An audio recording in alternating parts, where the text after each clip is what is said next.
본문 말씀 중에 잠언 15장 16절, 17절 말씀이 더 중요한 본문인데 낭독이 안 되어서 제가 여러분들에게 읽어드리도록 하겠습니다. 잠언 15장 16절과 17절입니다. 가산이 적어도 여호와를 경외하는 것이 크게 부하고 번뇌하는 것보다 나으니라. 채소를 먹으며 서로 사랑하는 것이 살진 소를 먹으며 서로 미워하는 것보다 나으니라. 아멘.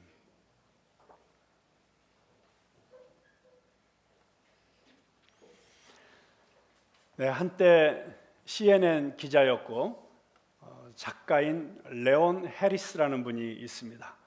이분이 미국의 역대 대통령들을 분석하는 흥미로운 기사를 썼습니다.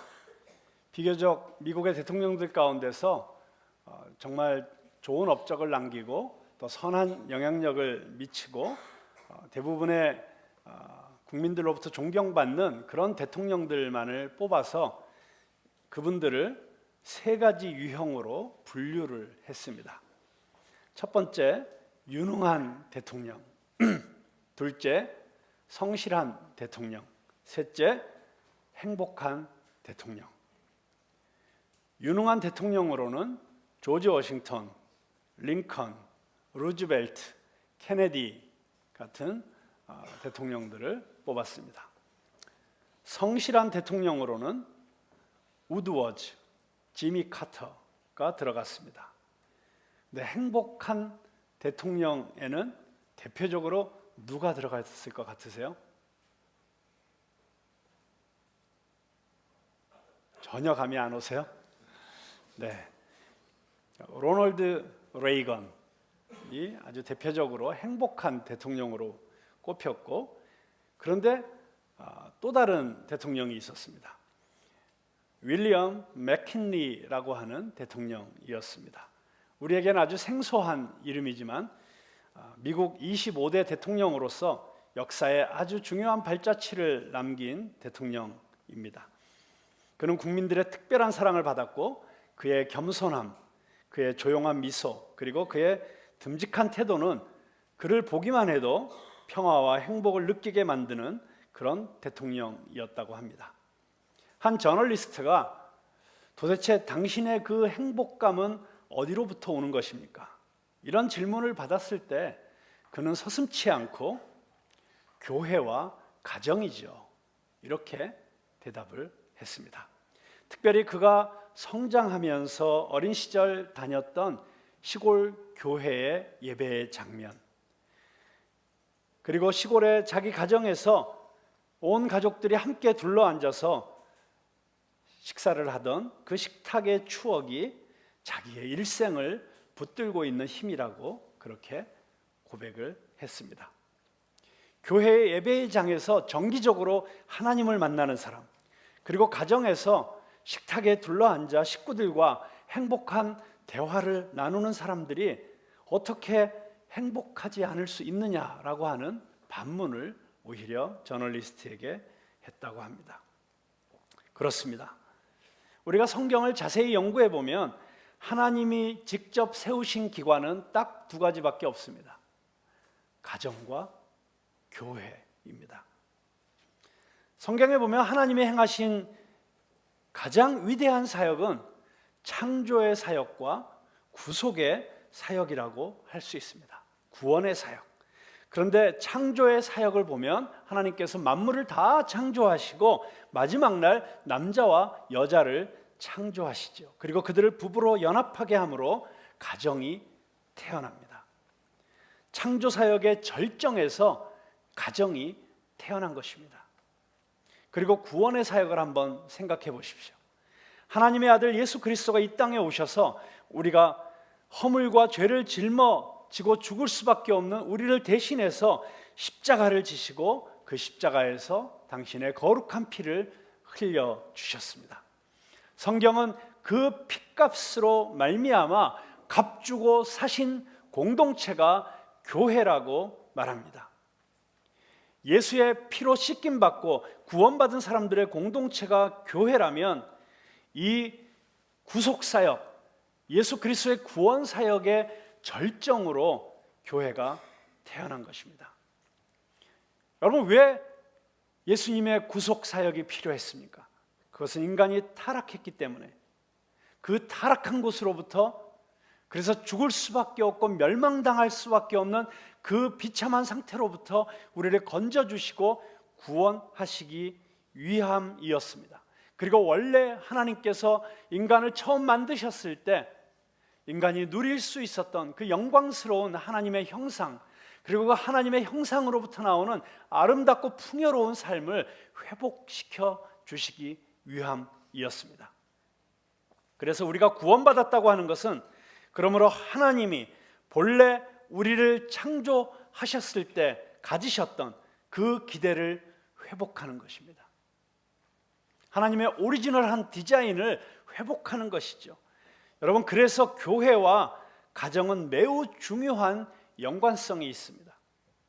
우리는 교회를 통해서 구속받은 자로서, 구원받은 자로서 어떻게 살아야 하느냐, 가정에서, 내 삶의 마당에서 어떻게 살아야 하느냐를 배울 수 있는 것입니다.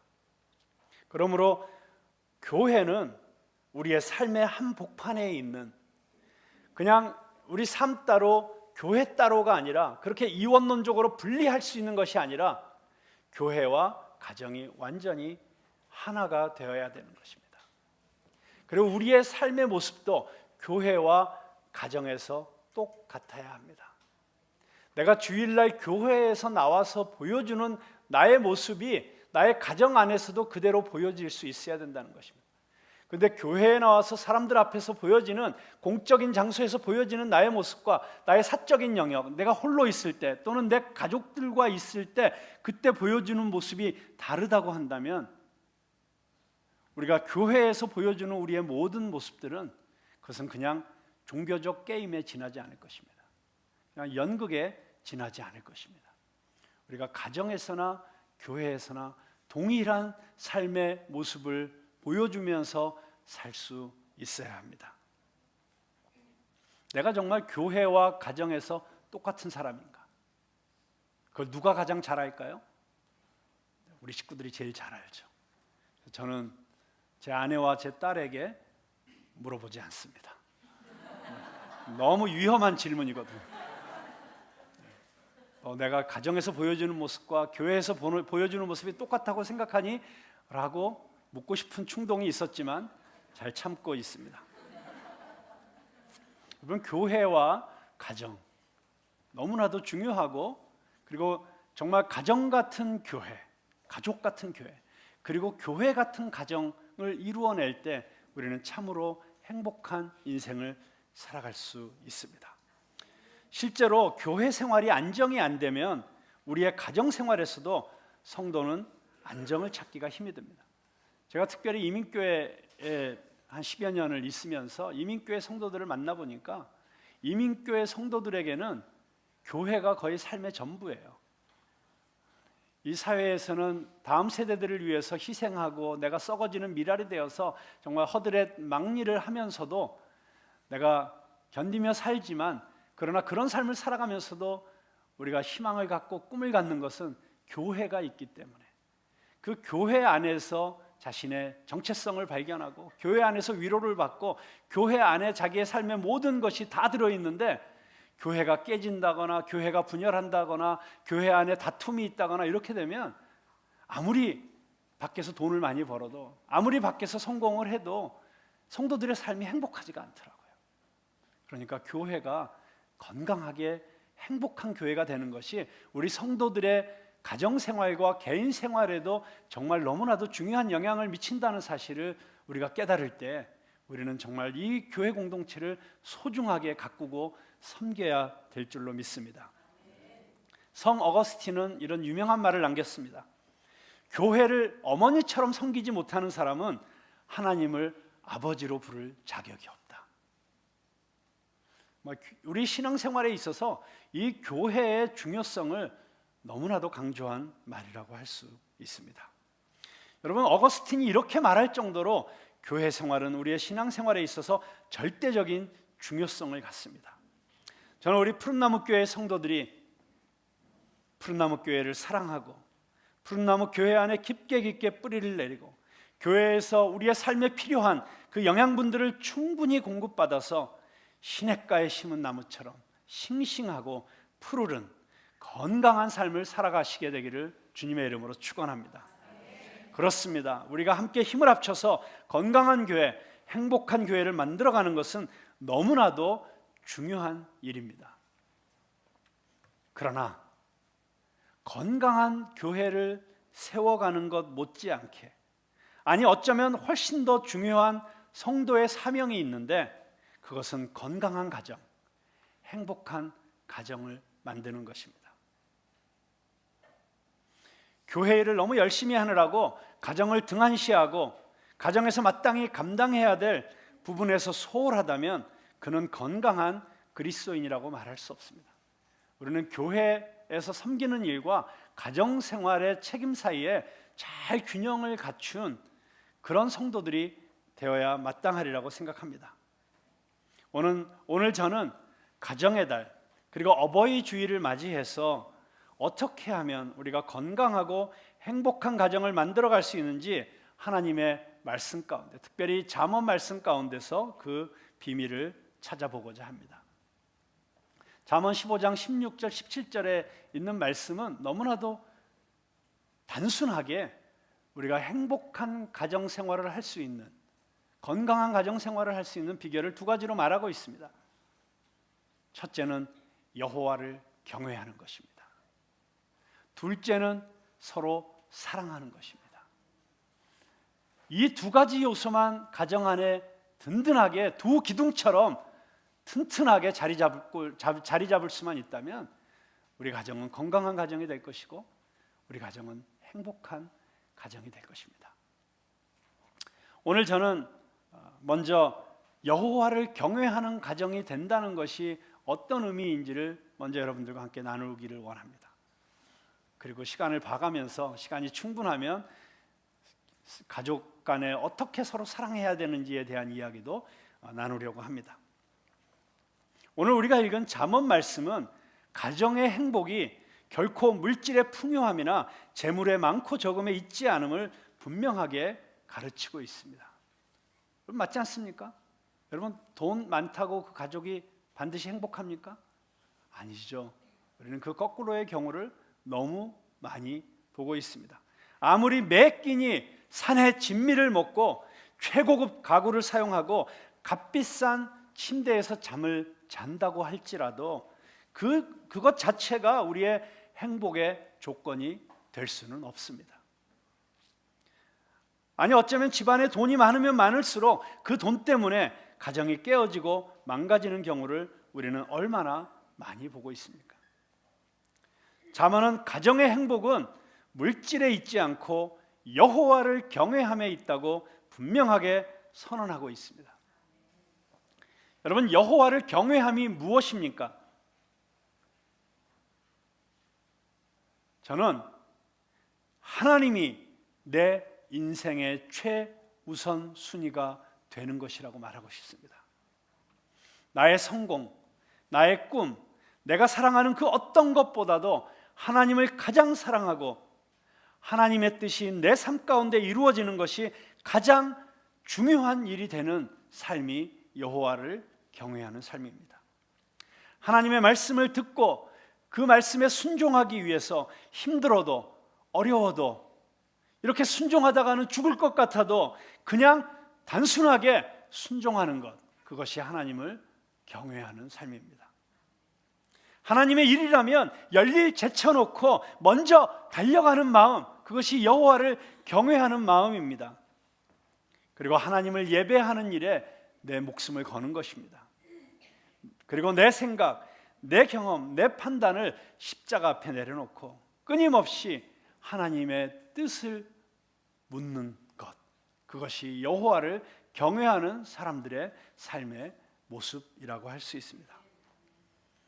근데 여러분 이렇게 사는 것이 지혜의 근본이라고 성경은 말합니다. 잠언 1장 7절에 보면 여호와를 경외하는 것이 지혜의 근본이니라. 여러분 우리는 살면서 지혜가 필요합니다. 좋은 아버지가 되기 위해서도 지혜가 필요하고, 좋은 어머니가 되기 위해서도 지혜가 필요하고, 좋은 남편, 좋은 아내가 되기 위해서도 지혜가 필요합니다. 근데 우리는 너무나도 어리석어서 정말 아내에게 상처를 주고 자기 자식들을 노엽게 만드는 그런 어리석은 부모, 어리석은 남편, 자기 남편의 자존심을 팍팍 깎아내리는 그런 멍청한 아내, 이런 역할을 할 때가 얼마나 많이 있습니까? 우리가 사회생활을 하면서도 얼마나 지혜가 많이 필요합니까? 예배를 시작하기 전에 핸드폰의 전원을 꺼두는 것도 지혜 아니겠습니까? 근데 그런 지혜가 없어서 이렇게 우리에게 즐거움을 선사하는 그런 일이 얼마든지 있을 수가 있습니다. 근데 그 지혜를 우리는 어디에서 얻을 수 있습니까? 잠언은 분명하게 말하고 있습니다. 여호와를 경외하는 것이 지혜의 근본이니라. 하나님을 경외하고 하나님을 사랑하고 하나님의 말씀을 사모하고 하나님의 말씀대로 살려고 하는 그 안에 우리의 인생에 필요한 모든 지혜가 다 담겨 있다는 것입니다. 하나님의 방식으로 생각하고 하나님의 방식으로 세상을 바라보고 하나님의 방식으로 내 판단을 결정하고 하나님의 방식으로 가정생활을 하고 하나님의 방식으로 사업을 하고, 그렇게 하면 뚫린다는 것입니다. 믿음으로 순종해 보십시오. 반드시 승리하게 되어 있습니다. 그렇기 때문에 우리 가정생활도 마찬가지입니다. 우리가 여호와를 진정으로 경외하면 인생을 올바르게 사는 지혜를 얻는 것처럼 어떻게 좋은 아버지가 될 수 있는지, 어떻게 좋은 남편이 될 수 있는지, 어떻게 지혜로운 아내, 더 현숙한 아내, 더 좋은 어머니가 될 수 있는지 하나님을 경외함에 다 들어 있습니다. 여러분, 우리는 다 죄인들이라서 내가 아무리 좋은 뜻을 가지고 있어도 내 힘으로는 좋은 아버지, 좋은 남편, 좋은 아내, 좋은 어머니가 될 수 없습니다. 여호와를 경외하는 남자가 가장인 그런 집안은 행복한 집안입니다. 여호와를 경외하는 남자가 해서는 안 될 일을 할 리가 없습니다. 여호와를 경외하는 남자가 자기 아내에게 상처를 주고 자기 자식들을 노엽게 하는 그런 일을 할 이유가 없습니다. 여호와를 경외하는 남편의 아내는 그래서 행복합니다. 돈 많이 벌어주지 못해도, 물질적으로 호강시켜주지 못해도, 명품백 사주지 못해도, 그런 것 못해주더라도 만약 내 남편이 진정으로 여호와를 경외하는 사람이라면 내 남편이 여호와를 경외하는 그 모습을 보면서 아내는 저절로 존경심을 갖게 됩니다.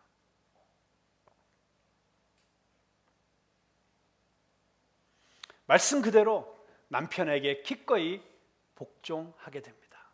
아내들아, 너희 남편에게 복종하기를 교회가 그리스도에게 복종하듯이 하라. 왜냐하면 너희 남편이 너의 머리이기 때문이다. 예수 그리스도가 교회의 머리인 것처럼 너희 남편은 너의 머리이다. 이렇게 말씀하시고 있습니다. 이 말씀 때문에 우리 많은 자매님들이 성경이 조금 싫어지려고 하고 상처받으려고 하는 경향이 있습니다. 그런데 오해하시면 안 됩니다. 22절에 아내들아 남편에게 복종하라고 했지만 21절에 보면 너희가 피차 복종하라라고 하는 말씀이 전제적으로 나와 있습니다. 그러니까 남편과 아내는 서로 복종해야 되는 존재입니다. 그렇게 서로 복종하는 가운데서도 그러나 남편이 머리라고 하는 뜻은 무엇입니까? 그것은 리더십이라고 하는 것입니다. 남편의 리더십을 인정하라고 하는 것입니다. 그리고 남편의 뜻에 순종하는 그런 아내가 되라고 하는 것입니다. 그것이 가정의 질서를 세우고 가정의 권위를 세우는 일입니다. 그래서 많은 아내들이 정말 남편을 존경하고 남편에게 순종하고 복종하려는 그런 결심을 하지만 그 인간이 정말 그걸 어렵게 만들어줍니다. 웬만하면 복종하겠는데 정말 그까지 가서 너무 힘들게 하고 너무 어렵게 해서 정말 주님, 이런 남편에게 복종하는 것이 하나님의 뜻입니까? 라고 기도하게 만드는 그런 남편들이 얼마나 많이 있습니까? 그런데 만약 내 남편이 정말 하나님의 음성을 듣고 하나님의 뜻에 복종하고 정말 하나님께 자신의 삶을 드리는 삶을 살고 있는 것이 보인다면 갈등할 필요가 없습니다. 내 남편이 하나님 음성 듣고 하나님의 부르심에 순종한다면 아골골짝 빈들이라도 내가 남편 따라 가겠습니다. 여러분, 그게 아내들의 마음속에 있는 진정한 갈망 아닙니까? 남편이 나에게 딴 거 못 해줘도 정말 내 남편이 하나님의 뜻대로 사는 걸 보고 싶다, 하나님의 사람인 걸 좀 보고 싶다. 그것이 아내들의 갈망입니다. 그런가 하면 여호와를 경외하는 아내를 둔 그런 남편들은 참 행복합니다. 아내라는 히브리 단어는 아쉐르라고 하는 단어인데 예수, 여호수아와 같은 어원을 가진 단어입니다. 그러니까 여러분, 여성들이 대단하죠. 예수님과 같은 어원을 가진 아내가 될 수 있는 존재들이 여성들이기 때문입니다. 여러분, 구원자라는 뜻입니다. 여호와를 경외하는 여인들은 남편에게 진정한 구원의 쉼터 역할을 해줄 수가 있습니다. 남편이 혹시라도 잘못된 길로 갈 때 겸손하게 지혜롭게 남편을 화나게 하지 않으면서도 조언해주고 올바른 길로 방향을 바꿀 수 있도록 도와줄 수 있는 그런 능력을 가진 사람들이 아내들입니다. 여러분, 여기 돕는다는 단어, 이 아쉐라는 단어가 돕는다는 뜻을 가지고 있는데 구원자라는 뜻과 함께 돕는 자라는 뜻을 갖고 있는데 그것 때문에 또 상처받으시는 또 여성들이 있어요. 야, 나는 그냥 남편을 그냥 돕기나 하는 존재로 끝나는 존재인가? 그냥 남편의 조력자에 불과한 것인가? 여러분, 이렇게 오해하시는 분들이 있는데 여러분 잘 생각해 보시면 누가 누구를 돕습니까? 똘똘한 사람이 띨띨한 사람을 돕습니까? 띨띨한 사람이 똘똘한 사람을 돕습니까? 돕는 존재가 더 탁월하지 않으면 도와줄 수가 없는 것이죠. 여성들은 벌써 만들어질 때 재료 자체가 틀리지 않습니까?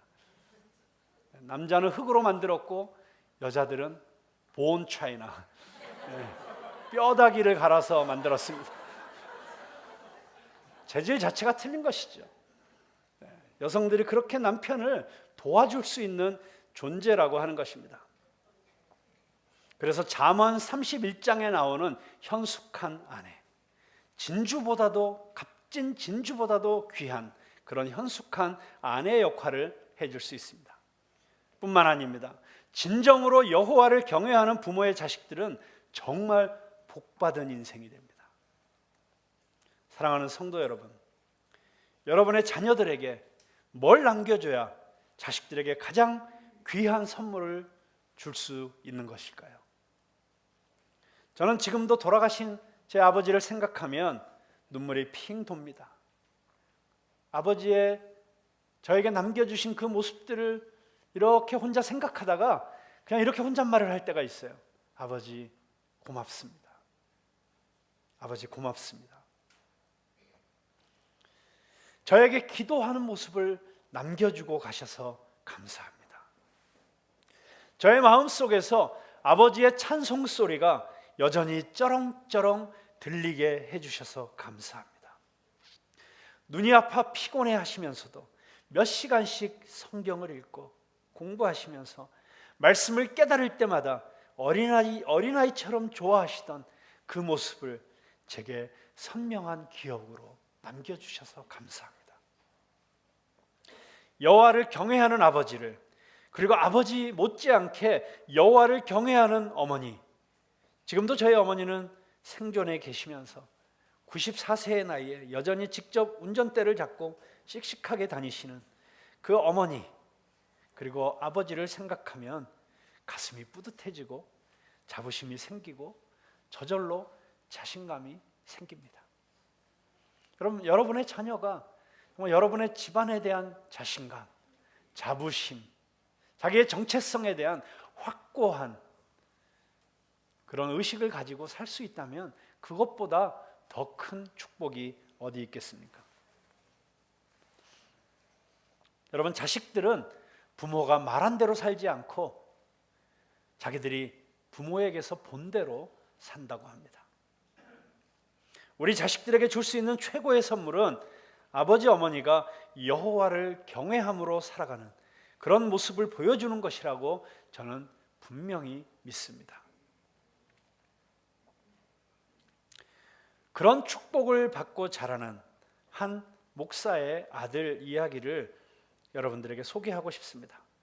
몇 년 전에 제가 설교하면서 한번 인용을 했던 글이지만 저 자신에게 다시 주는 메시지라고 생각하면서, 또 여러분들도 혹시 들으신 분이 또 들어도 충분한, 들을 만한 가치가 있는 이야기라고 생각되기에 제가 한 번 더 읽어드리려고 합니다.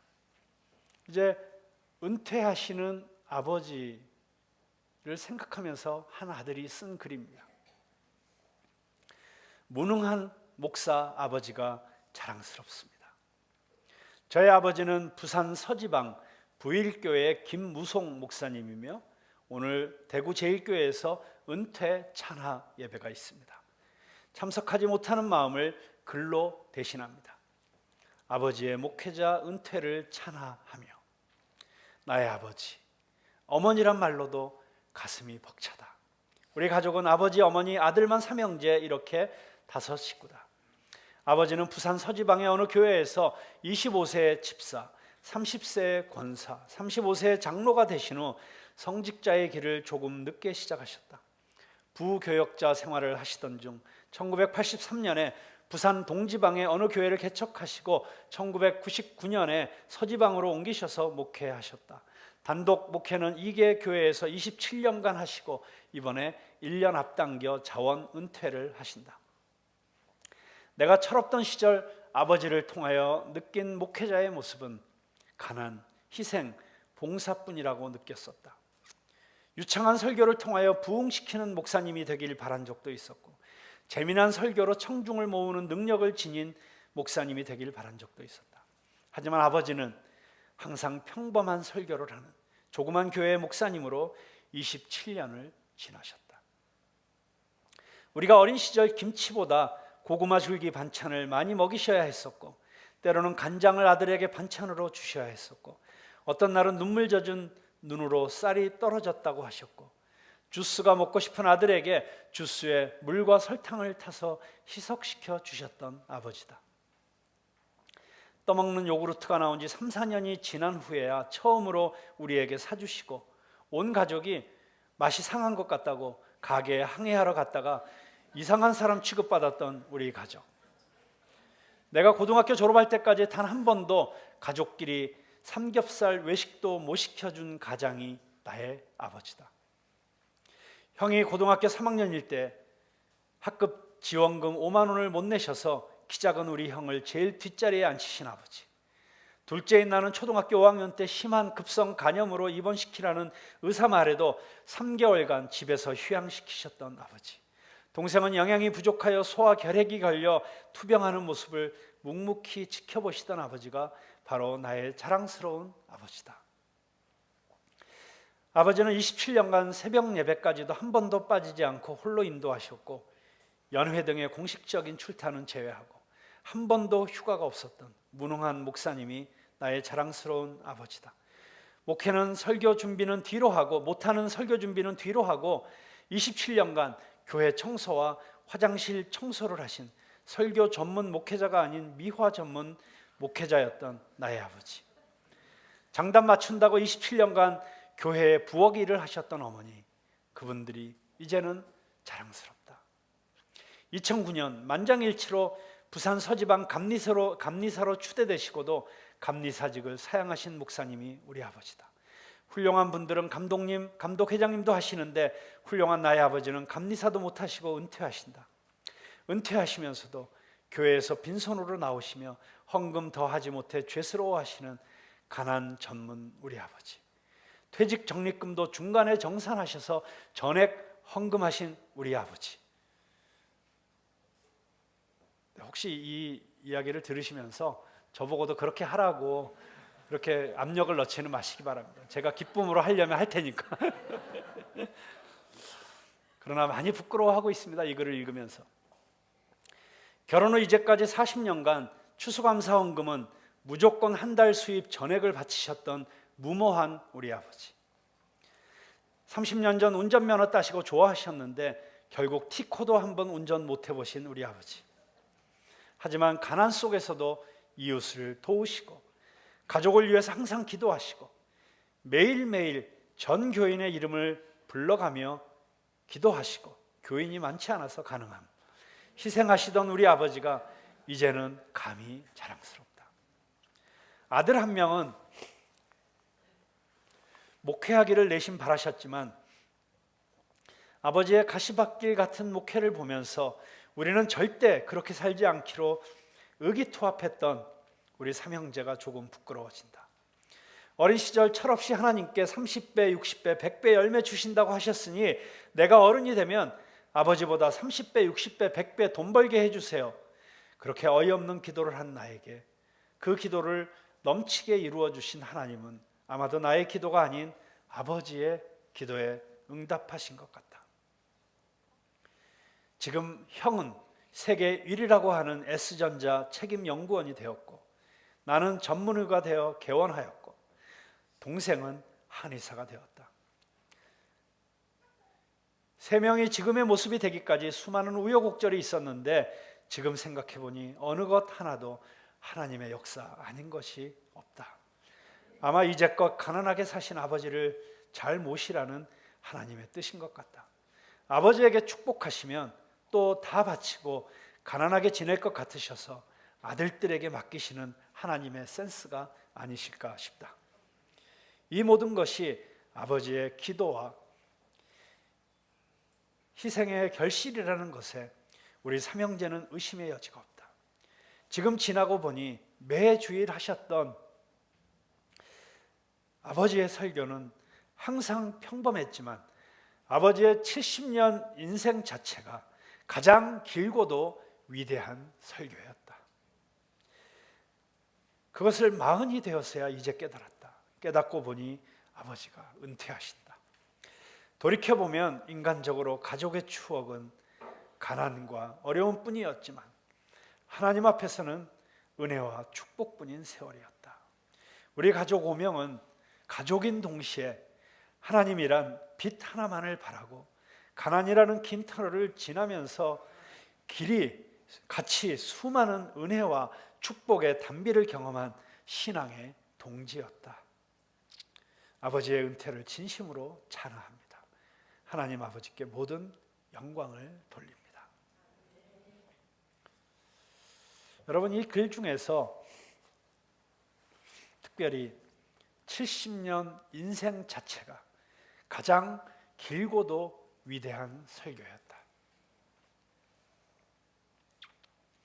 우리가 새겨 들어야 할 말이라고 생각합니다.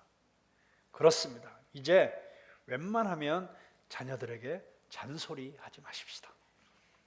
잔소리한다고 달라질 거였으면 벌써 달라졌습니다. 오히려 이제는 우리의 인생으로 한 편의 설교를 자녀들에게 남기고 가야 됩니다. 저는 오늘 설교를 맥킨리 대통령의 이야기로 시작을 했습니다. 이 행복했던 대통령, 이 리더는 그가 실천하고 있는 행복의 모든 비밀을 주변 사람들과 말할 때 이렇게 말했다고 해요. 나는 내가 어렸을 때 배워야 했던 모든 것을 우리 집에서 그리고 고향 교회에서 배웠다고. 요즘 많이 알려진 책 가운데 내가 배워야 할 모든 것은 유치원에서 배웠다라는 책이 있는데, 사실 어려서부터 신앙생활을 한 사람이라면 우리가 배워야 할 모든 것을 가정과 교회에서 배웠다고 그렇게 말할 수 있습니다. 한 번은 이 맥킨리 대통령이 강요회의를 주재하고 있는데 메시지가 들어왔어요. 중간에 갑자기 정갈이 들어왔는데 보니까 자기 어머니가 위독하다는 전문이었습니다. 대통령은 강요들에게 양해를 구하고 당시만 해도 1800년대 말이었기 때문에 비행기가 없어서 이제 기차를 타고 자기 어머니가 있는 곳으로 떠났습니다. 켄턴, 오하이오. 자기 시골집, 자기 어머니가 아직도 계신 그곳으로 기차를 타고 갔더니 어머니는 아직도 숨이 붙어 계셨습니다. 아들을 기다리고 있었습니다. 이 대통령이 도착하자마자 어머니에게, 어머니, 아들이 왔어요. 빌이 왔어요. 그래, 아들아, 와줬구나. 나는 내가 올 줄 알았지. 그래서 아들이 말합니다. 어머니 하실 말씀 있으세요? 있지. 아들아, 나를 교회에 데려다 줘. 내가 어렸을 때 내가 너를 데리고 교회에 갔던 것처럼 이제 내가 좀 나를 데리고 교회로 가주지 않겠니? 집에 도착하기가 무섭게 이 이야기를 듣고 이 대통령이 54세 된 대통령이 어머니를 들추어 업고 집에서 멀지 않은 교회로 갔습니다. 교회에서 어머니가 늘 앉으시는 그 좌석에 앉혀놓으니까 아들을 옆에 앉히고 그 옆에서 그 아들의 어깨에 기대자마자 힘을 내어서 찬송을 부르기 시작했습니다. 내 주를 가까이 하려 함은 십자가 짐 같은 고생이나 내 일생 소원은 늘 찬송하면서 주께 더 나가기 원합니다. 그리고 이 찬양이 끝나기 전에 어머니는 아들의 품에 안겨서 찬송을 부르면서 조용히 숨을 거두셨습니다. 그런데 그로부터 몇 년이 지나지 않아서 이 맥킨리 대통령이 암살자의 총탄에 맞습니다. 그가 응급실에 실려갔을 때 그가 이렇게 말했다고 합니다. 나를 쏜 그 사람을 기소하지 말아라. 그를 용서해라. 내가 죽는다면 하나님의 때가 되어서 그런 것이지 그 사람의 책임이 아니니까 그를 놓아주어라. 그가 응급실에서 한 일주일을 계속 버텼는데 마지막 숨결이 가빠지자 주변에서 돕고 있던 사람들이 물었다고 합니다. 카카 괜찮으십니까? 카카 괜찮으십니까? 그는 가쁜 숨을 몰아쉬면서 괜찮네.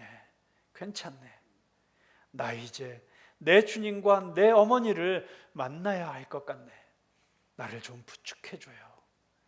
그를 부축해주자 그는 조금 부축을 받으면서 찬양을 부르기 시작했다고 합니다. 내 주를 가까이 하려 함은 십자가 짐 같은 고생이나 내 일생 소원은 늘 찬송하면서 주께 더 나가기 원합니다. 어머니가 마지막에 불렀던 똑같은 찬양을 그는 불렀습니다. 1절이 끝나자 그는 있는 힘을 다해서 옆에 사람들이 듣도록 이렇게 말했다고 합니다. 영어로 It is God's way. It is God's way. His will be done, not ours. His will be done, not ours. 이것은 하나님의 뜻이라네. 이것은 하나님의 뜻이라네. 우리의 뜻이 아니라 그분의 뜻이 이루어지리라. 그분의 뜻이 이루어지리라. 여러분, 그것이 그가 평생 여호와를 경외하면서 살았던 삶의 모습이었습니다. 그리고 그는 숨을 거두었습니다. 얼마나 아름다운 임종입니까? 얼마나 거룩한 임종입니까? 얼마나 거룩한 어머니, 거룩한 아들의 모습입니까? 얼마나 거룩한 가정의 모습입니까? 사랑하는 성도 여러분, 지금은 이런 거룩한 가정의 회복이 필요한 때입니다.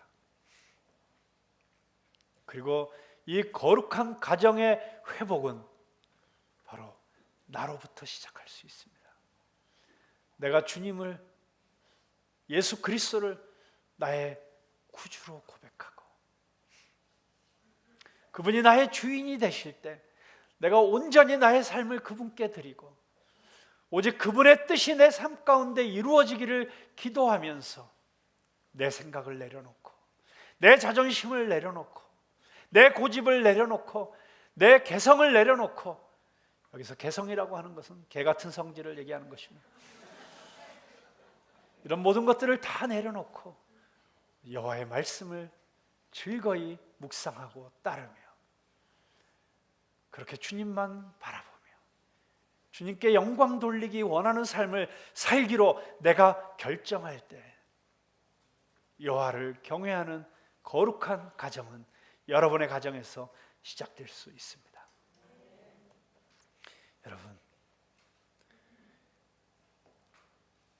여러분과 제가 우리의 가정의 회복 그리고 행복한 가정을 이루기 위해서 이렇게 내가 먼저 여호와를 경외하는 자가 되기로 다짐하고 그렇게 결단하고 살아간다면 하나님께서 반드시 여러분의 가정을 변화시켜 주실 것입니다. 여러분 가정에 있는 모든 문제들을 하나님의 방법으로 해결해 주실 것입니다. 그리고 여러분의 가정은 이 믿음의 유산을 대대손손이 남기는 이런 훌륭한 믿음의 명문 가정을 반드시 이루게 될 줄로 믿습니다. 시간이 많이 갔기 때문에 우리 서로 사랑하고 사는 것에 대해서는 다음 기회에 말씀을 나누기로 하고, 그 대신 제가 여러분들과 함께 찬송을 한 곡 같이 부르고 싶습니다.